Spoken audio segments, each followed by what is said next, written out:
শান্তির বার্তা। বৈশাখ আসে বছর, আগুনের নিঃশ্বাস নিয়ে রোদে পোড়া মাঠ, ধুলোর ঘূর্ণিতে অস্থির পথ ঘাট।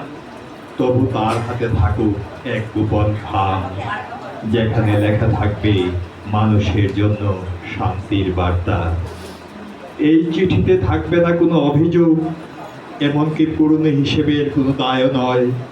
থাকবে শুধু ক্লেদ, গ্লানি ও জীর্ণতা মুছে ফেলার আহ্বান। যত রাগ, যত বিভাজন, যত অপ্রকাশিত যন্ত্রণা ঝরে পড়বে কাঁঠাল পাতার মতো।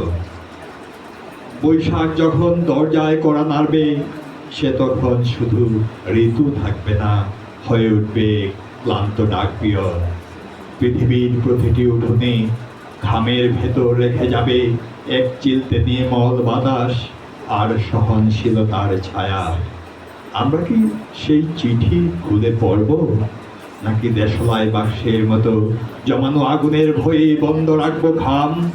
নিমজ্জিত থাকবো অন্তর্গত বিষণ্ণ অন্ধকারে। বৈশাখ বলবে, শান্তি মানে নিস্তব্ধতা নয়, স্থবিরতা নয়। শান্তি মানে একসাথে বেঁচে থাকার সাহস। তাই বৈশাখের হাতে সত্যি থাকুক শান্তির চিঠি, যা ছুঁয়ে দেবে মানুষের অন্তর।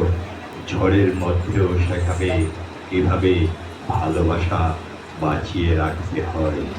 ধন্যবাদ।